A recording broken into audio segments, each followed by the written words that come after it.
On the Divine Names in Mystical Theology by Dionysius the Areopagite. Introduction 1. The author and his influence in the later Church. The writings here translated are among the extant works of a theologian who professes to be St. Paul's Athenian convert Dionysius, and points his claim with a background of historical setting, but the claim collapses beneath a considerable weight of anachronisms, by far the chief of which is the later neo-platonism in almost every paragraph. In fact, these writings appear to reflect, and even to quote, the doctrines of the pagan philosopher Proclus, who began lecturing at Athens in AD 30. Moreover, it is possible that Hierotheus, who figures so largely in them, is the Syrian mystic Stephen bar Sundeli, a later contemporary of the same thinker. Dionysian writings may be therefore placed near the very end of the 5th century.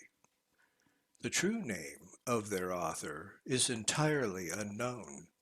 He was probably a monk, possibly a bishop, certainly an ecclesiastic of some sort. His home is believed to have been in Syria, where speculative theology was daring and untrammeled, and his work are among the very few surviving specimens of an important school. The pious fraud by which he fathered them upon the Areopagite need not be branded with the harsh name of forgery, for such a practice was in his day permitted, and even considered laudable. Nor does it rob them of their value, any more than certain parts of the prophecies ascribed to Isaiah are worthless because they are by another hand. If the Dionysian writings were historical documents, the matter would be otherwise, such as the gospel narrative would lose nearly all its value if it were a later fabrication. But they are not historical documents. Their scope is with the working of man's mind and spirit in a region that does not change, and their findings are equally valid or invalid, whatever be their date. And yet, even historically, they have an interest which does not depend upon their authorship, for, in any case, they spring from a certain reputable school within the Christian Church. They were accepted by the Church at large, and thus their bold path of contemplation and philosophy is at least permissible to Christians. This path is not for all men, but some are impelled to seek it. If it is denied them within the Christian pale, they will go and look for it elsewhere. Nietzsche is but one of those who have thus disastrously wandered afar in search of that which is actually to be found within the fold. Had he but studied the Dionysian writers, he might have remained a Christian. At the present time, these works have an added interest in the fact that, since Neo-Platonism has strong affinities with the ancient philosophies of India, and may even owe something directly to that source through the sojourn of Plotinus in the Punjab, such writings as these may help the Church to meet with discriminating sympathy certain Indian teachings which are now becoming too familiar in the West to be altogether ignored.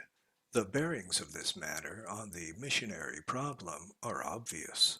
The first mention of Dionysius, by courtesy the name he takes upon himself, is the year 533, when at a council held in Constantinople, Severus, Patriarch of Antioch, appealed to these writings in support of the Monophysite teaching. In spite of this promising beginning, they soon acquired a great reputation. Indeed, they presumably possessed some authority already when this first recorded appeal to them was made. They were widely read in the Eastern Church, being elucidated by the commentary of St. Maximus in the 7th century and the paraphrase of the learned Greek scholar Pachymeres in the 13th or 14th. Through Erigena's Latin translation in the 9th century, they penetrated to the Western Church, and they were so eagerly welcomed in this country that, in the words of an old chronicler, the mystical divinity ran across England like deer. They are often quoted with reverence by St. Thomas Aquinas, and were indeed the chief of the literary forces molding the mystical theology of Christendom. Ruysbroek slaked his thirst at their deep well, and so they provided a far greater than their author with stimulus and an articulate philosophy. Were this their only service, they would have the highest claims on our gratitude. But since they have an intrinsic value of their own in spite of their obvious defects, and if their influence has too often led to a certain spiritual excesses, yet this influence could not have been felt at all had they not met a deep spiritual want. It arose not merely on account of their reputed authorship, but also because of the hungering heart of man found here in some hidden manna. This manna, garnishing though it may be in all these writings with strange and often untranslatable terms from the pagan mysteries and from the neo-platonism, it is in itself a plain and nourishing spiritual meat. Let us now try to discover its quality from the two treatises before us. 2. His leading ideas, the nature of the Godhead in itself. The basis of their teaching is the doctrine of the superessential Godhead, and must therefore, at the very outset, fix the meaning of this term. Now the word essence, or being, means almost invariably an individual existent, more especially a person, since such is the highest type that individual existence can in this world assume. And in fact, like the English word being, it may without qualification be used to mean an angel. Since then the highest connotation of the term essence or being is a person that follows by superessence is intended supra-personality, and hence the doctrine of the superessential Godhead simply means that God is, in his ultimate nature, supra-personal. Now an individual person is one who distinguishes himself from the rest of the world. I am a person because I can say, I am I, and I am not you. Personality thus consisted with the faculty of knowing oneself to be the individual among others, and thus, by its very nature, personality is, on one side of its being at least, a finite thing. The very essence of my personal state lies in the fact that I am not the whole universe, but a member thereof. God, on the other hand, is suprapersonal because he is infinite. He is one being among others, but in his ultimate nature dwells on a plane where there is nothing whatever besides himself. The only kind of consciousness we may attribute to him is that we can but be described as a universal consciousness.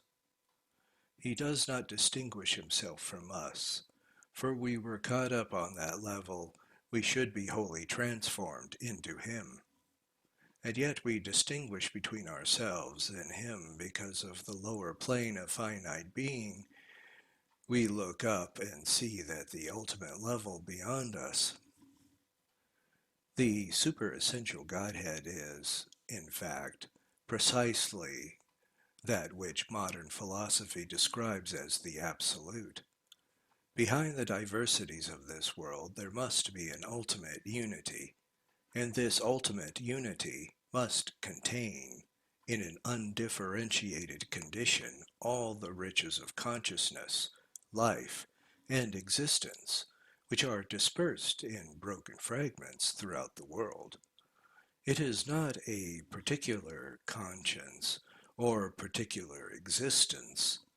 It is certainly not unconsciousness, dead, or, in the ordinary sense, non-existent, for all these terms imply something below instead of above the states to which they are opposed. Nevertheless, it is not in its ultimate nature conscience, as we understand the term, for consciousness implies a state in which the thinking subject is aware of himself and so becomes an object of his own perception.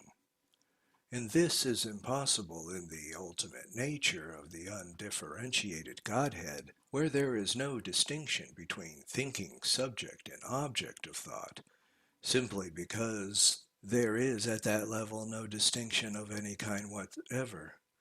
Similarly, the Godhead does not, in the ordinary sense, live, for life is a process and hence implies distinctions, nor does it, even in our sense, exist, for existence is contracted with the non-existence and thus implies relationship and distinctions, consciousness, life, and existence as we know them in the finite states, and the infinite Godhead is beyond them.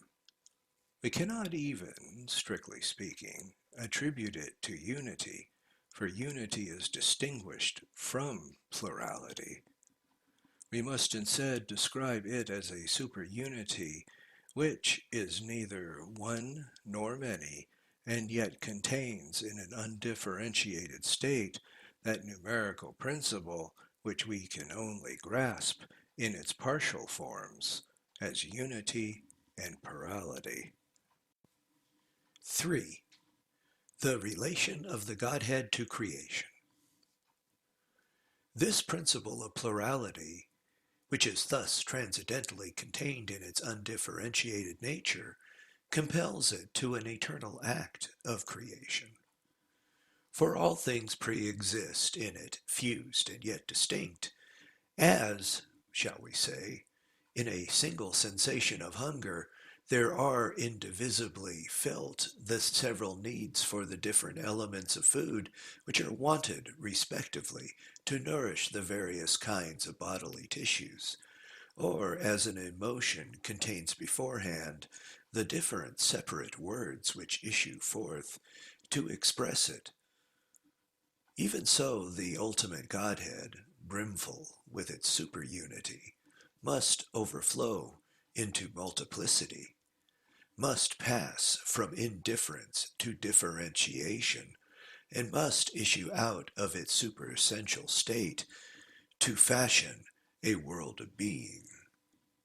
Now the Godhead, while it is beyond all particular being, yet contains and is the ultimate reality of all particular being, for it contains beforehand all the particular creatures after a manner in which they are ultimately identical with it. It seems to be as seems to be implied by the phrase that all things exist in it, fused and yet distinct. Thus, although it is not a particular being, it is a transcendent manner, contains and is particularity. Gain it beyond all universal being, for universals are apprehended by the intellect, whereas the Godhead is incomprehensible and therefore is described as formless. Nevertheless, it contains and is the ultimate reality of all universals, for, even before the world was made, it eternally embraced and embraces all things, all the universal laws of their existence. Thus, after a transcendent manner, it contains and is universality, and hence its transcendent nature, universality, and particularity are contained as one and the same undifferentiated fact. But in this world of being, the particular and the universal aspect of things must be mutually distinguished. Otherwise there could, on one hand, be no things, and on the other no bond of unity between them. Hence, when the superessence overflows the act of creation, it runs as if it were into two main streams of universal and particular being. Neither of these two streams have any independent or concrete existence. Taken separately, they are mere potentialities, two separate aspects, as it were, of the creative impulse, implying an eternal possibility of creation and an eternal tendency towards it, and yet not in themselves creative, because not in themselves, strictly speaking, existence. Nevertheless, the two streams differ from each other, and each one has a degree of reality which is not belong to the other. Mere universal being, says Dionysius, does not possess full or concrete existence. At the same time, since it is being or existence, he does not call it non-existent. Particularly, on the other hand, he practically identifies with non-entity for the obvious reason that non-existent itself is a universal category, as applying to all existent things, and therefore cannot belong to that which has no universal element at all. Thus the universal stream is an abstract ideal and possesses an abstract existence. The particular stream is an abortive impulse and possesses no actual existence whatever.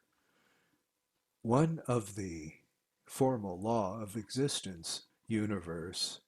Thus, these two emanating streams of potentiality have, from the before all time, eternally welled forth and passed away, and the universe into emptiness, and the particular into nothingness, or rather, through nothingness came back at once into the superessence in a ceaseless revolution which, until the appointed moment arrives for time and the temporal world to begin, leaves no trace outside its superessential source and dwelling and goal. It is possible, though one cannot say more, that Dionysius is thinking especially of the difference between these two streams when he describes the various motions of the Godhead. The particular stream of emanation may be in his mind when he speaks of the circular movement, since the particular existence remain within superessence until the moment of their temporal creation.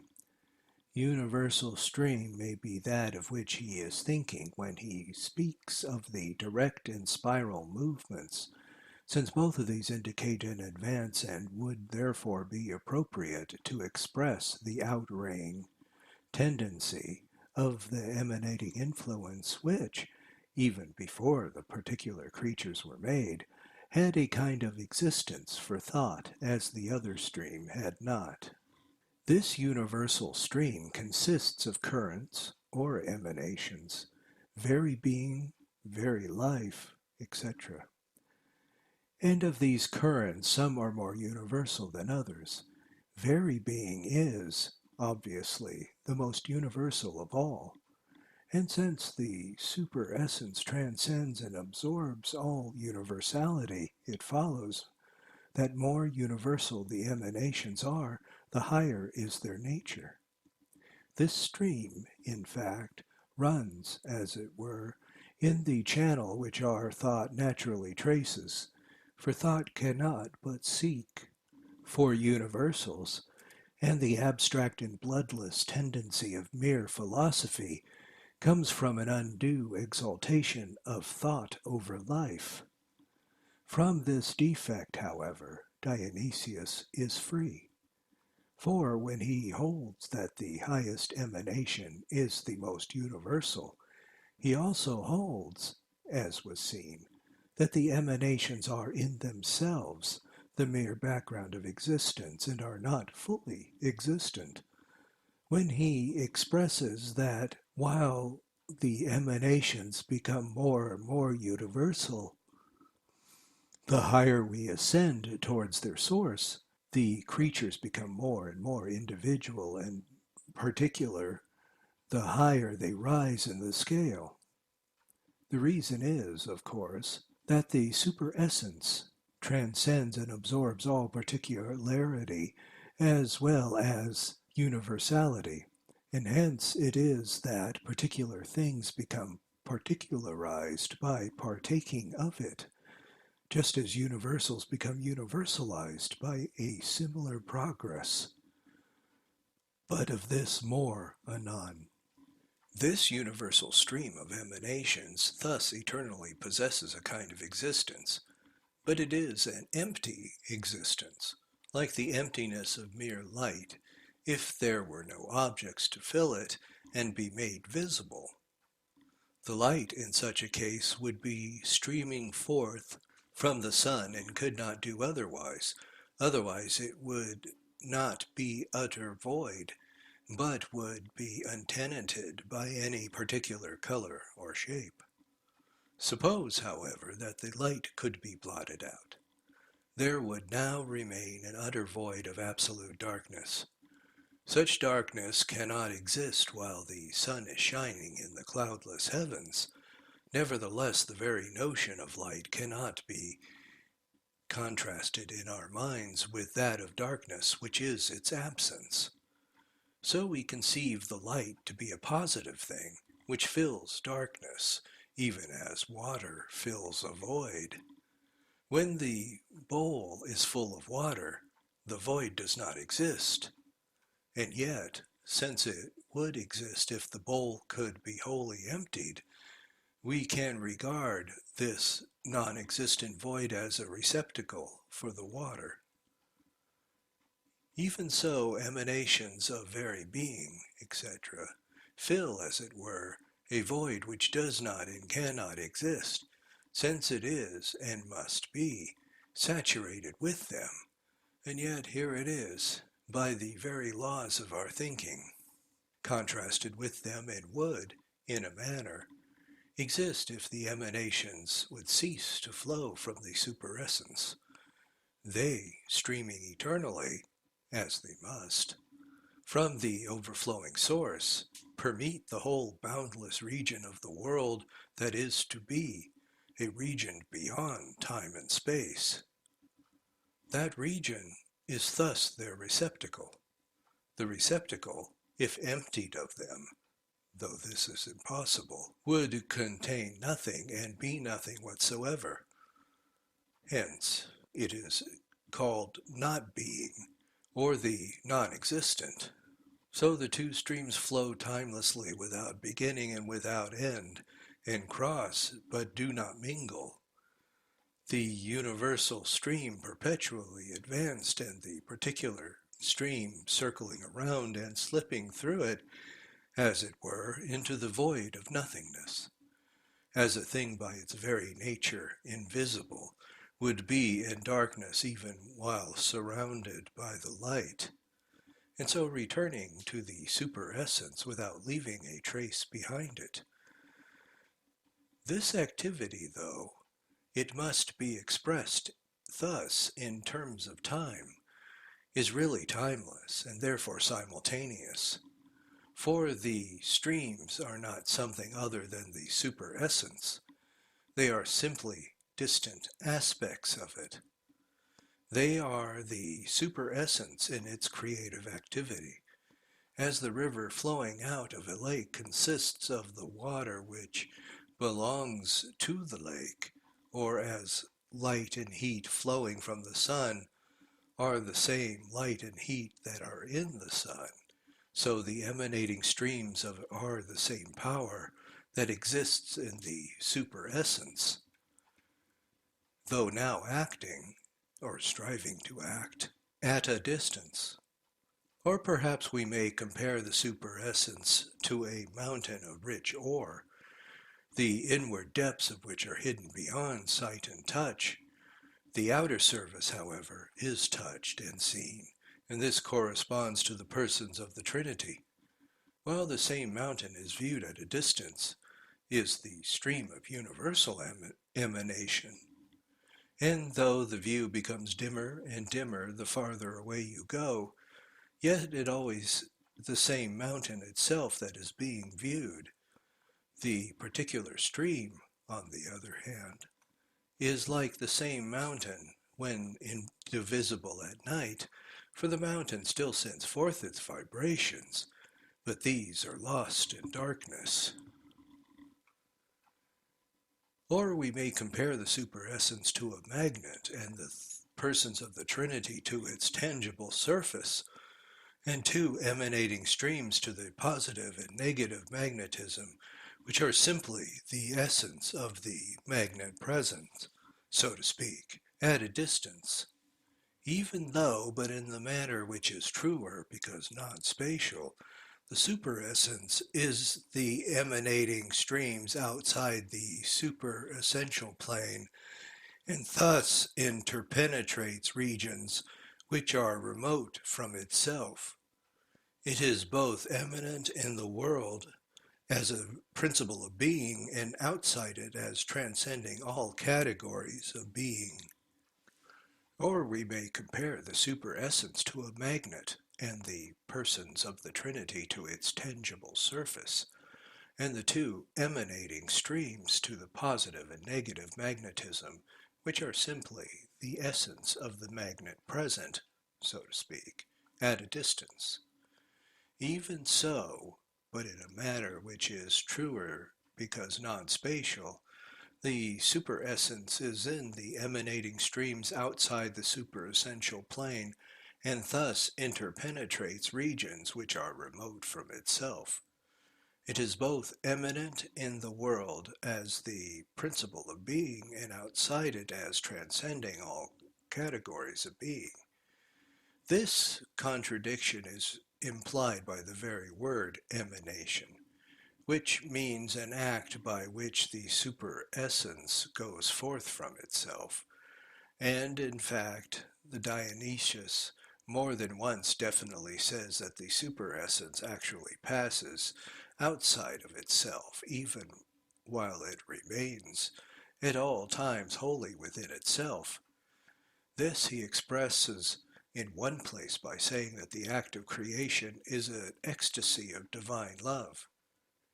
This thought is vital to his doctrine and must be remembered whenever, in the present attempt to expound him, the superessence is spoken of as outside the creatures. The superessence is not, strictly speaking, external to anything, but it is outside the creatures because, as existing simultaneously on two planes, it is outside itself.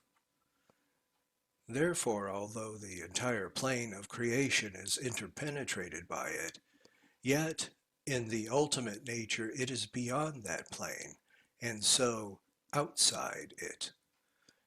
Finite creatures, though filled, according to their measure, with its presence, yet must, in so far as they are finite, look up to it as which is other than themselves. And in this sense of being, other than they are, it must be described as outside them, even though, as their principle of being, it is within them.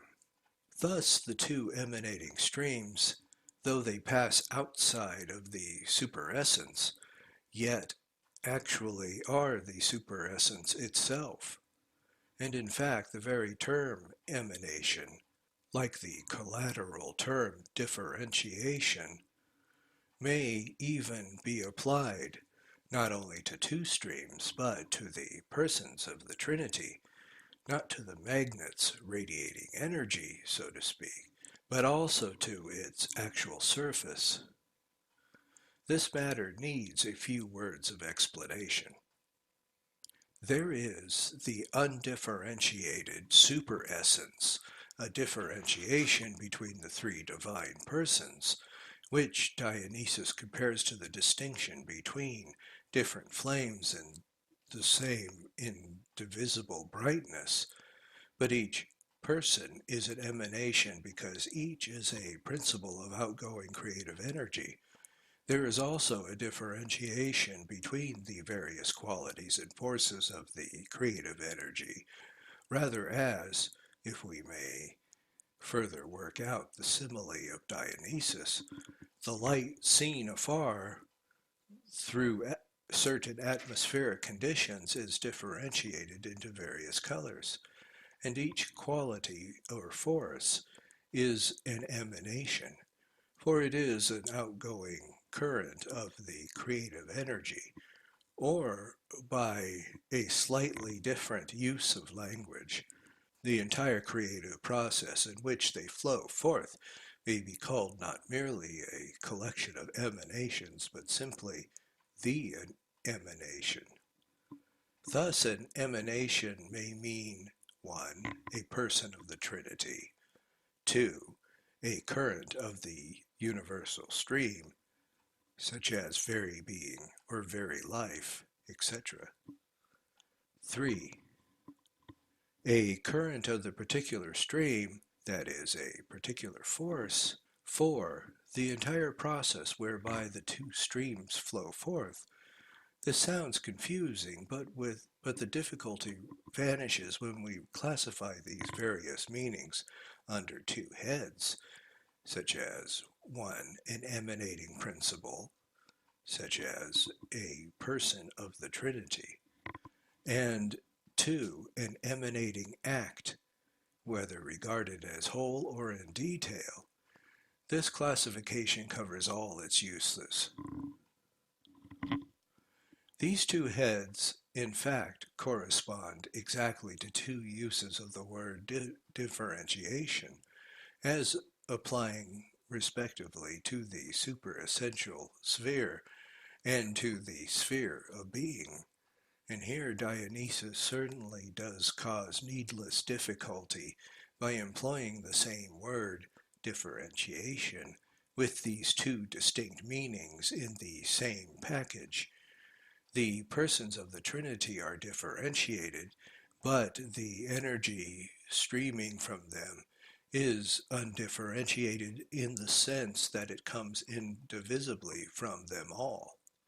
In another sense, however, it is differentiated because it splits up into separate currents and forces.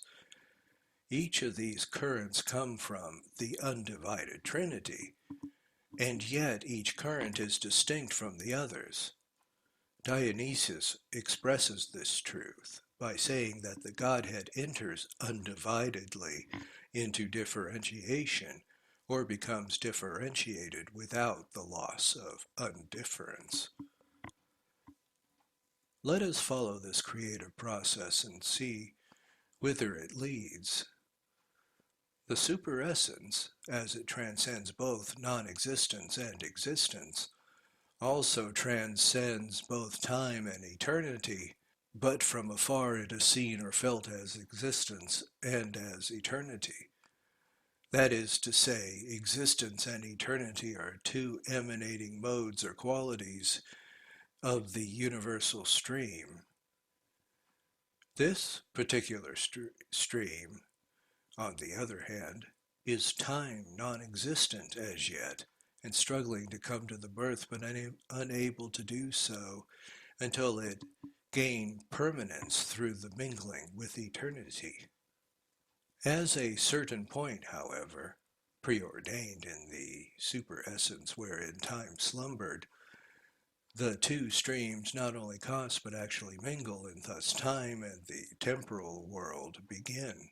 The particular stream no longer sinks wholly through the universal, but is in part supported by it. Hence the world of things arises like a substance hitherto indivisible, but now becoming visible, and so, by this change, springing out of darkness into light.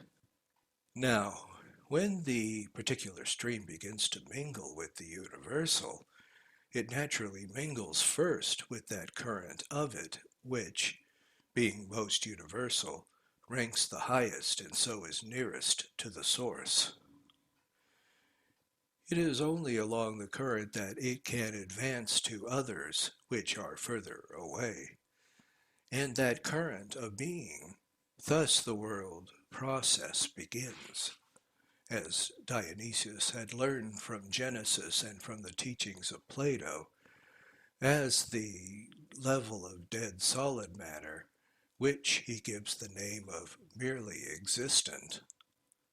Thence, by participating more and more in the universal stream, it advances to the production of plant and animal and man, being in the process enriched with more and more qualities of life, wisdom, and other currents of the universal stream begin to permeate it one by one. Thus the separate individuals, according to the various laws of their genera and species, are created in this world of time, as each thing, while it exists in the world, has two sides to its existence, one outside its created being, according to the sense of the word outside explained above. In the superessence, wherein all things are one thing, as all points meet at infinity, or according to the neo-platonic simile used by Dionysius, the radii of a circle meet at the center, and other within its own created beings on the lower plane, where all things are separate from each other, as all points in space very separate, or as the radii of the circle are separate at the circumference. This paradox is of the very utmost importance. The various kinds of existences being now created in this world of time, we can regard them as ranged in an ascending scale between nothingness and the superessence, each rank of being subsuming the qualities of those that lie below it. Thus we get the following system in ascending order: existence, life, sensation, reason, spirit.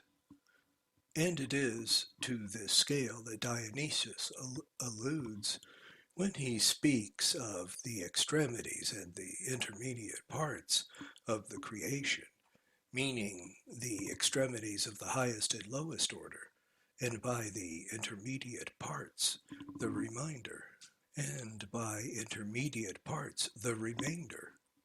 The diminution of being which we find glancing down the ladder is, Dionysius tells us, no defect in the system of creation. It is right that a stone should be but a stone, and a tree no more than a tree. Each thing, being itself, however lowly, is fulfilling the law of its kind, which pre-exist after a transcendent matter in the undifferentiated superessence. If, however, there is a diminution of being where such diminution has no place, then trouble begins to arise. This is the fact in origin and of nature, for as we ascend the scale of being, fresh laws at each stage counteract the laws of the stage below, and the law of life which the blood circulates, and living things grow upward, counteracting the mere law of inert gravitation, and again the laws of morality counteracting the animal passions. Where this counteraction fails, disaster follows. A hindered circulation means ill health, and a hindered self-control means sin. Whereas a stone is merely lifeless, a corpse is not only lifeless, but dead. And whereas a brute is unmoral, a brutal man is wicked or immoral. What in the one case is the absence from a thing of that which has no proper place in it, is in the other case the failure of the thing's proper virtues.